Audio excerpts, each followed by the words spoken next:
မရှိပြီကိုလေးကမိဘဟောင်းလေးကိုကြည့်အောင်နော်အနာဂတ်တွင်ဥစားချက်အဖြစ်မွေးမြူတဲ့ရွယ်ချက်ဖြစ်ချက်ပေါက်ကလေးများကိုမွေးမြူခြင်းကိုဥစားချက်ပေါက်ကလေးများပြုစုပြောင်းခြင်းခေါ်ပါတယ်လို့ပြောရင်ကျွန်တော်တို့ကမှန်တယ်လို့ပြောအောင်ပေါ့နော်ပြီးရင်နောက်တစ်ခုကအစစတင်ကျွေးခြင်းမှာအကျုံးဥချိန်ဒီအချိန်ကာလကိုပြုစုပြောင်းခြင်းကိုခေါ်ပြီးတော့အစစ်3စင်းနဲ့ခွဲထားတယ်လို့ပြောရင်ကျွန်တော်တို့ကမှန်တယ်လို့ဖြေပြအောင်ပေါ့နော်အမှား4စင်းတို့2စင်းတို့ဆိုတော့မှားတာပေါ့နော်နောက်တစ်ခုကဘာလဲဆိုရင်ကြက်ငယ်ကလေးများကိုတစ်တာပုံစံချက်ပေါက်မွေးမြူရေးကိရိယာအတွင်းအကောင်ရေတော့အဖြစ်ဘယ်လောက်မွေးမြူနိုင်တယ်လဲဆိုရင်50ကနေ100ပါပြီးရင်တစ်တာပေးပြုလုပ်ထားတော့တစ်တာအတွက်အပူပေးသည့်စက်ကိရိယာကိုတက်ဆင်ထားသည့်အယိုးစင်းဆုံးကိရိယာကိုဘာလို့ခေါ်လဲဆိုရင်တစ်တာပုံစံချက်ပေါက်မွေးမြူရေးကိရိယာပါနောက်တစ်ခုကချက်ပေါက်ကလေးများကိုနေရာအကျယ်မလိုအပ်ပဲချက်ပေါက်တော်တော်များများကိုပြုစုပြောင်းထိုင်နေတဲ့ကိရိယာကိုဘာလို့ခေါ်လဲဆိုရင်ချက်တည်ရဲ့တိုင်းပုံစံချက်ပေါက်မွေးမြူကိရိယာလို့ခေါ်ပါတယ်ဒီနောက်တစ်ခုကကုန်ကြမ်းစိတ်အနေပါတဲ့မွေးမြူကိရိယာပါလဲဆိုရင်လည်းကျွန်တော်တို့ကချက်တည်ရဲ့တိုင်းပုံစံချက်ပေါက်မွေးမြူကိရိယာကိုဖြစ်အောင်ဖြစ်ပါတယ်နောက်တစ်ခုကအခန်းတွင်းရှိကျမ်းမြင့်ပေါ်တွင်လှုပ်၍ပြုစုပြောင်းထောင်သည့်ပုံစံဖြစ်ပြီးထီးပုံစံချက်ပေါက်မွေးမြူကိရိယာကိရိယာကိုအသုံးပြုတဲ့မွေးမြူနည်းကိုကျမ်းမြင့်ပေါ်တွင်လှုပ်၍လူကလက်ဖြစ်အစာကျွေးပုံစံချက်ပေါက်မွေးမြူခြင်းကိရိယာကိုခေါ်ပါတယ်လို့ပြောရင်ကျွန်တော်မှန်ပါတယ်ပေါ့နော်ဒီမှာထီးပုံစံချက်ပေါက်မွေးမြူတဲ့ကိရိယာကိုဘာလို့ခေါ်လဲမမသုံးလဲဆိုရင်ကျမ်းမြင့်ပေါ်တွင်လှုပ်၍လူကလက်ဖြစ်အစာကျွေးပုံစံချက်ပေါက်မွေးမြူခြင်းကိရိယာမှာသုံးပါတယ်နောက်တစ်ခုကကျတော့ပေါက်ခါကချက်ကလေးများပေါက်ဖွားလာပြီး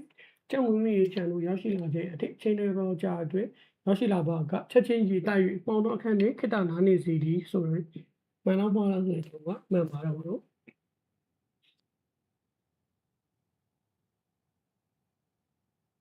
ပြီးရင်နောက်တစ်ခုက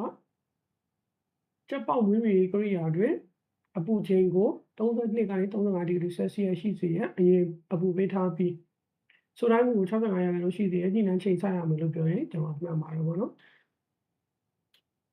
ဒီချက်ပေါက်မွေးမြူရေးကိရိယာတွေရဲ့အပူချိန်နဲ့ဆိုတိုင်းစာပေါ့နော်ပြီးနောက်တစ်ခုကချက်ပေါက်ကလေးများဤအခြေအနေကိုတေးချစွာကြည့်ဦးစောင့်ရှောက်ရေးချက်ပေါက်မွေးမြူကိရိယာတွေကိုထည့်သွင်းခြင်းကိုဘယ်လိုခေါ်လဲဆိုရင်ကြက်ငယ်များကိုထည့်သွင်းခြင်းကိုခေါ်ပါတယ်နောက်တစ်ခုကအမြင့်30စင်တီမီတာခန့်ရှိသောစောင့်ဝိုင်းပုံကအကာရန်ထဲတွင်ချက်ပေါက်ကလေးများကိုအပူပေးလေးမွေးမြူတဲ့ဟာကိုဘာလို့ခေါ်လဲဆိုရင်ချစ်ကတ်လို့ခေါ်ပါတယ်ပေါ့နော်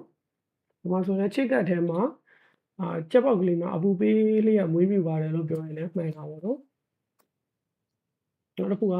ဒီပုံပြထားပြီးတော့ကျမ်းမာတန်ဆုံးတော့ချက်ပေါက်ကလေးပုံက A လား B လားလို့ပြောရင်ကျွန်တော်ကA ကိုရွေးရမှာဖြည့်ရမယ်ပြီးရင် A အနေနဲ့တော့ချက်ပေါက်ကလေးပုံကို A လား B လားလို့ကျွန်တော်က B ပုံစံပြအောင်ပြောပါတော့ချက်ပေါက်ကလေးပုံတစ်ပုံကကွာပါတယ်နော်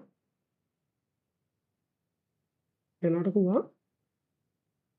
ချက်ပေါက်မွေးမြူကိရိယာအပူပေးထားသည့်ကျမ်းမြင့်ပေါ်တွင်စာရွက်သို့မဟုတ်တိမ်သောတစ်တာကိုခင်းပြီး၎င်းပေါ်တွင်အစာမထားစားစေခြင်းကိုဘယ်လိုခေါ်လဲဆိုရင်အစာစတင်ကျွေးခြင်းလို့ခေါ်ပါတယ်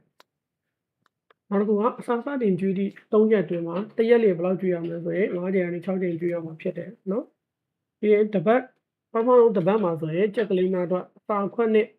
ရေခွက်နေရာကိုတည်စေမိခွန်းထားတဲ့လေလို့ပြောရင်ကျွန်တော်မှန်ပါတယ်ပေါ့နော်ပြီးရင်ကြက်ငယ်လက်အရွယ်မှာဘယ်နှပတ်တာတပတ်တစ်ပတ်တာအရွယ်တွင်ဘယ်နေရာကိုကျွန်တော်တို့ကတိတဲ့စက်ကရိယာဖြစ်ကင်ပြီးဖြတ်ရမလဲဆိုရင်နှုတ်ဒီအထက်နှစ်အောက်ပိုင်းဤနှစ်ပုံတစ်ပုံပါနော်ဒီမှာဒီကြက်အကောင်ကြီးကကြတော့နော်သူက2မျိုးရှိတယ်နော်ဒီအပေါ်ကကြတော့ကြက်ပေါက်အတွက်ကြက်ပေါက်လေးများကိုကြက်ပေါက်လေးများကိုလွတ်သားတော့ကြက်ချံပြီးမွေးမြူရတယ်မွေးမြူရမယ့်အကောင်ကြီးအတွက်မှာချက်တည်တိုင်းပုံစံလှောင်အိမ်မှာဆိုရင်လှောင်အိမ်ချက်ပေါက်မွေးမြူကိရိယာမှာဆိုရင်ချက်က33ကောင်နဲ့44ကောင်ကို6ပတ်သားရွယ်ပေါ့နော်ဒီချမ်းမီမော်ဒယ်လှုပ်ရလူကလက်ဖြစ်အစာကျွေးပုံစံချက်ပေါက်မွေးမြူကိရိယာမှာဆိုရင်ချက်က18ကောင်ကနေ20ကောင်ကို6ပတ်သားရွယ်ပေါ့နော်ဒါကကြာချက်ပေါက်အတွက်နောက်တစ်ခုကမှန်မှားအနေနဲ့ချက်တည်တိုက်တကန်တွင်ထဲ့နိုင်သည့်ချက်ရည်တော့မှာချက်ငယ်ကလေးများအားလုံးတန်းစီ၍အစာကျွေးခွက်မှာအစာကိုစားနိုင်တဲ့အရွယ်တော့ဖြစ်ပါတယ်လို့ပြောရင်ကျွန်တော်ကမှန်ပါတယ်ပေါ့နော် နောက်တစ်ခုကချက်ပေါက်ကလေးများယောဂဖြစ်ခြင်းမှကာကွယ်တားဆီးနိုင်ရန်အတွက်ယောဂများကိုတိုက်ခိုက်နိုင်စွမ်းရှိတဲ့အရာများဗီတာမင်ဆေးများကိုရေတွင်ဖြော်ပြီးဘယ်နည်းချာတစ်ခါတိုက်ရမလဲဆိုရင်2ရက်3ရက်တိုက်ကြည့်ရမှာပေါ့နော်ပြီးရင်ချက်ကလေးတွေချက်ပေါက်ပြုစုပြုလုပ်ခြင်းကနဦးကာလတွင်ချက်ကလေးများဤကြီးတော့ဖွံ့ဖြိုးမှုနှုန်းမှာပြုစုပြုလုပ်ခြင်းကနဦးတစ်ပတ်မှာဆိုရင်ကိုလေးချိန်က65 gram နှစ်ပတ်ဆိုရင်120 gram နဲ့အထက်3ပတ်ဆိုရင်190 gram နဲ့အထက်ပြီးရင်10ပတ်ဆိုရင်ကိုလေးချိန်က850 gram နဲ့အထက်ပါဒါချက်ပေါက်ကိုလေးချိန်မှာဒီနောက်တစ်ခုကကြက်ငယ်ကြီးဒီအရွယ်ရောက်မြန်တော့ကြက်မှာဗနေရက်ခန့်မှာစတင်ဥပပါတလဲဆိုရင်130ရက်ခန့်ပါနော်ဒီမှာကကြက်ငယ်ကြီးပေါ့နော်အပေါ်မှာကကျွန်တော်ကြက်ပေါက်နော်ဒါကြက်ငယ်ကြီးကိုလွှတ်ထားသည့်ကြက်ချံတွင်မွေးမြူရတယ်မွေးမြူသည့်ကြက်အကောင်ကြီးမှာကြက်တီအတိုက်ပုံစံလှောင်အိမ်ကြက်ပေါက်မွေးမြူကိရိယာမှာဆိုရင်ကြက်ကောင်ရ22ကောင်ကနေ25ကောင်ကြား18ပတ်သားအထိဒီကျမ်းမြေပေါ်နဲ့လှုပ်ရလူကလက်ဖြစ်အစာကျွေးတဲ့ပုံစံကြက်ပေါက်မွေးမြူကိရိယာမှာဆိုရင်ကြက်က9ကောင်10ကောင်ကို18ပတ်သားအထိပေါ့နော်အပေါ်နဲ့မှားနေပေါ့နော်2မျိုးရှိတယ်မနိုင်အောင်ဖြစ်ပါတယ်ပြီးရင်မားမှန်မှာဆိုရင်ကြက်ငယ်ကြီးအချိန်ရွယ်အချိန်ကာလတွင်ကြက်ချံတွင်မိထွန်းထားပြီးနေထွက်နေချိန်ကိုညှိနှိုင်းခြင်းနေထွက်နေခြင်းမိထွန်းထားခြင်းကိုပြုလုပ်သည့်အလင်းအောင်ထိန်းသိမ်းခြင်းကိုလှုပ်ဆောင်ရမယ်လို့ပြောရင်မှန်ပါတယ်ပေါ့နော်ဒီနောက်တစ်ခုကပဒေးမောင်မပါတော့ကြက်ချံတွင်နေထွက်နေချိန်ကျိုးတရားမှုမရှိတော့ကြောင့်အစီအစဉ်တကျအလင်းအောင်ပေးနိုင်ရန်မိတဲ့အလင်းအောင်ကကြက်နေရာမှာဘယ်လောက်ပေးရမလဲဆိုရင်9နဲ့10လက်ပါနော်ဒီမှားမှန်အနေနဲ့ကျင့်ငယ်ကြီးများအရွယ်ရောက်ပြီးနောက်ပိုင်းတွင်မိထွန်းထားခြင်းကိုမလျှော့ချသင့်ပါလို့ပြောရင်မှန်ပါတယ်ပေါ့နော်လျှော့ချလို့ရတယ်လို့ပြောရင်တော့မှားပါတယ်ပေါ့နော်ဒါဆိုရင်ကျွန်တော်နံပါတ်6ကိုကြည့်အောင်6ဥစားချက်ဤကျုံဥခြင်းနှင့်အရွယ်ရောက်ပြီးကာလအတွင်းထိန်းသိမ်းဆောက်ရှောက်ခြင်း1ကျုံဥစားတဲ့ဥခြင်းဥစားချက်ဤ18ပတ်သားခက်130ရက်ခန့်အရွယ်ရောက်လျင်စားတဲ့ဥပြီးထို့နောက်2လကနေ4လတာအရွယ်တဲ့ဥအများဆုံးဥပြီးတော့တဖြည်းဖြည်းရောကြလာပါတယ်ဥဒီပုံစံပြောင်းလဲခြင်းကိုကျုံပုံစံကိုခေါ်ပါတယ်ကျုံမွေးမြူခြင်းတွင်ပထမဦးဆုံးအကြိမ်ကျုံဥဒီနေ့ကိုပထမဦးဆုံးအကြိမ်မွေးရက်အရွယ်ဟုခေါ်ပါတယ်ရွယ်ရောက်ကြီးထွားလာခြင်းလည်းဖြစ်ပါတယ်ကြီးထွားမှုမြန်ဆန်ခြင်းနှိကွေးခြင်းမှာ၎င်းနောက်ပိုင်းရှိကျုံဥနိုင်စွမ်းတွင်အကျိုးသက်ရောက်မှုများစွာရှိပါတယ်ကြီးထွားမှုမြန်ဆန်ခြင်းနှိကွေးခြင်းသည်မျိုးလိုက်ခြင်းအပြင်နေထွက်နေသည့်အချိန်ကာလအာဟာရဓာတ်ရရှိမှုတို့မှကျိုးတရားမှုနှင့်များစွာသက်ဆိုင်ပါတယ်ထို့ကြောင့်ပြုစုပူထောင်ခြင်းကာလတွင်အလင်းအောင်ထိန်းသိမ်းခြင်းအစာကျွေးခြင်းတို့ကိုစစ်စစ်လုပ်ကံ၍တင်းတော်သောအရွယ်တွင်ကြီးထွားစေနည်းလမ်းကိုအသုံးပြုလျက်ရှိပါတယ်ကျုပ်ဖြစ်ပေါ်လာမှုနှင့်ကျုပ်ဥခြင်းကျုပ်စတဲ့ဥသောကျိတ်တအိမ်က1မီလီမီတာနှင့်35မီလီမီတာခန့်အတွင်းရှိအချင်းရှိပြီးကြီးတော်ဖွံ့ဖြိုးမှုအခြေအနေအမျိုးမျိုးရှိသောဝင်းချင်းပေါက်များရှိပါတယ်ဝင်းချင်းပေါက်များကကြီးတော်ဖွံ့ဖြိုးလာပြီးအကြီးဆုံးဖြစ်လာပါကအပြင်ဘက်အကအမေးပေါက်၍တာဥနှစ်ကိုအပြင်သို့ဆွန့်ထုတ်ပြီးအစုပ်ပြုံမှဥပြုံတွင်လို့ဝင်ပါမယ်၎င်းဥနှစ်ဒီဥအကာကဖောင်းပွားလာမည့်အစိတ်အပိုင်းကျုပ်အခွန်အမေးကအဆက်အစိတ်ပိုင်းကျုပ်အခွန်ကတအိမ်အစိတ်ပိုင်းတွင်ပြုလုပ်ပြီးညစ်ကြေးအလုံးစွန့်ပြစ်သည့်ဆိုအုံမှဥထုတ်ပါတယ်ဥပြီးနောက်တစ်ချိန်ထပ်မံဥချိန်အထိ25နာရီကနေ26နာရီကြာသည်ဟုပြောဆိုလေ့ရှိပါတယ်ဒါကဥတဲ့ပုံစံပေါ့နော်ဒီပုံပိုင်းကပါလဲဆိုရင်အသေးလေးတွေကမရစ်ပဲ့တွေတော့ဝင်းချင်းပေါ့ကြီးလာတာကဝင်းချင်းပေါ့နော်တခုလုံးပေါင်းပြီးတော့ဘာလို့ခေါ်လဲဆိုရင်တားမျိုးဥအိမ်လို့ခေါ်ပါတယ်ပြီးရင်ဒီအောက်ကအစိပ်ပိုင်းလေးခုကိုကြတော့ဥပြုံပေါ့နော်ဘာလဲဆိုတော့ဒီဥတွေကဒီကနေအောက်ကိုဆင်းသွားတော့အဆုပ်ပြုံရင်ရောက်တယ်ပြီးရင်ပေါင်းသွားလာမြင့်စိတ်ပိုင်းဥအကာပိုင်းအေးစိတ်ထွက်တဲ့အပိုင်းပြီးရင်အဆက်စိတ်ပိုင်းကိုရောက်တယ်နောက်ပြီးတအိမ်စိတ်ပိုင်းကျုပ်ဥရှိနေတဲ့စိတ်ပိုင်းကိုရောက်နေပါတယ်အဲဒါကိုဘာလို့ခေါ်လဲဆိုရင်ဥပြုံလို့ခေါ်ပါတယ်၄ခုလုံးကိုပေါင်းပြီးဒီမှာဥမ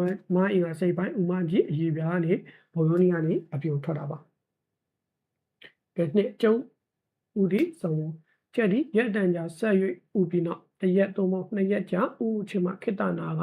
တဖန်ပြန်၍ဆက်ဥချင်းဆိုသည့်လုံးဝဆက်မှုကိုညွှန်ပြတယ်ဤတို့တော့ဆုံးကိုဥဒီဆုံးခေါ်ပြီးတစ်ဆက်တဲ့ဇက်တိုင်းဥချင်းကိုတခြင်းနဲ့ကျုပ် plus ဥခေါ်တယ်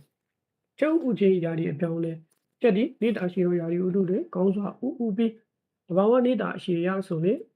လူယာဒီမှာဥတာများပြီးစောင်းယာဒီမှာနေပါတယ်ထို့အတွက်ကျုပ်ဥဒီပုံစံမှာပေါက်ဒီယာဒီဥတို့ကိုမူတည်၍ခွာချပြီးຫນွေဥနဲ့စောင်းတဲ့ຫນွေယာဒီမှာပေါက်သောကြက်ပေါက်များတွင်မူစံကျင်ဘက်ဖြစ်တော့ဥဒီပုံစံကိုပေါ်ပြတယ် ကျုပ်ဥယျာဉ်တင်တော်အပူချိန်မှာစနစ်ကနေ25ဒီဂရီဆယ်စီယပ်ကိုခေါ်ကြတယ်ဒီဘိုင်းလေးမိမောင်းနေပြောင်းကျွန်တော်ဒါလေးကတော့အပေါ်ကလည်းမိမောင်းနေဒီပဲပေါ့နော်ပြီးရင်တော့တစ်ခုကပါလဲဆိုရင်ကျုပ်မွေးမြူခြင်းနဲ့ပထမဦးဆုံးအချိန်ကျုပ်ဥဒီနေကိုပထမဦးဆုံးအချိန်မွေးရအရွယ်ဟုခေါ်ပါတယ်လို့ပြောရင်ကျွန်တော်မှန်ပါတော့ဗောနော်ပြီးရင်ကျက်များ၏ကြီးထွားမှုမျိုးစံလေးနှိကွေးခြင်းမှာ၎င်းတို့ပိုင်းရှိကျုံနိုင်စွာနဲ့ကြိုးတရားမှုရှိပါတယ်လို့ပြောရင်မှန်ပါတယ်ဗောနော်ပြီးရင်ကြီးထွားမျိုးစံခြင်းနှိကွေးခြင်းဤမျိုးလိုက်ခြင်းအပြင်ဘာတွေနဲ့တက်ဆိုင်လဲဆိုရင်နေထွက်နေတဲ့အချိန်ကာလအာဟာရတရားရှိမှုအကျိုးတရားမှုနဲ့အများဆုံးတက်ဆိုင်ပါတယ်ဗောနော်နောက်တစ်ခုကကျုံစားတဲ့ဥသောကျိတ်တိန်ကဘယ်လောက်ရှိလဲဆိုရင်အချင်းဘယ်လောက်ရှိလဲဆိုရင်1မီလီမီတာနဲ့35မီလီမီတာခန့်အချင်းရှိပါတယ်ဗောနော်ပြီးရင်ဒီမှာကြီးတော်ဖွံ့ဖြိုးမှုအခြေအနေမျိုးမျိုးရှိတော့ဝင်းနေပေါက်များလည်းရှိပါတယ်လို့ပြောရင်မှန်ပါတယ်ဗောနော်နောက်တစ်ခုကဥပြီးနောက်တစ်ချိန်ထပ်မဲ့ဥတဲ့အချိန်ကဘယ်လောက်ကြာလဲလို့ပြောရင်25နာရီကနေ26နာရီကြာပါတယ်ပုံထဲမှာတော့ဒီအချက်လေးတွေကိုပဲမှတ်ထားပေးပါနော်ဒီနောက်တစ်ခုကချက်ဒီရက်အတန်ကြာဆက်၍ဥပြီးနောက်တရက်သို့မဟုတ်2ရက်3ရက်ကြာဥချင်းခိတ္တနာပြီးမှတဖန်ပြန်လဲဆက်ဥချင်းကိုဘယ်လိုခေါ်လဲဆိုရင်ဥဒီဆက်ဝင်လို့ခေါ်ပါတယ်ပုံမှန်ဆက်ဝင်လို့လည်းခေါ်တယ်ဥဒီဆက်ဝင်လို့လည်းခေါ်ပါတယ်ပြီးရင်ချက်ဒီတစ်ဆက်တဲ့ဆက်တိုင်းဥချင်းကိုဘယ်လိုခေါ်လဲဆိုရင်တခြင်းနဲ့ချက်ဥ class ဟုခေါ်ပါတယ်ပြီးရင်ယာရီဥတုနေလည်းမေးရင်ချက်ဒီနေတာရှိတော့ယာရီဥတုတွေကောင်းစွာဥပြီးတဘာဝနေတာရှိရဆိုရင်နွေယာရီမှာဥတာများတယ်လို့ပြောရင်မှန်ပါတယ်ဗောနော်စောင်းယာရီမှာဆိုရင်စောင်းယာရီမှာဆိုနေတော့ဗောနော်စောင်းယာရီနဲ့စောင်းယာရီနဲ့မှားပါဗောနော်နွေဥယာရီမှာဥတာများတယ်စောင်းယာရီမှာဆိုရင်နေတော့ဗောနော်ဒါပြောင်းပြန်နေနဲ့မေးနိုင်ပါတယ်ပြီးရင်ကျုပ်ဥယျာဉ်တင်တော်အပူချိန်ကဘယ်လောက်ရှိလဲဆိုရင်စနေကနေ25ဒီဂရီဆယ်စီယပ်ရှိပါတယ်ဗောနော်ကဲဒါဆိုဒီမှာလည်းကျွန်တော်ရန်လိုက်အောင်နော်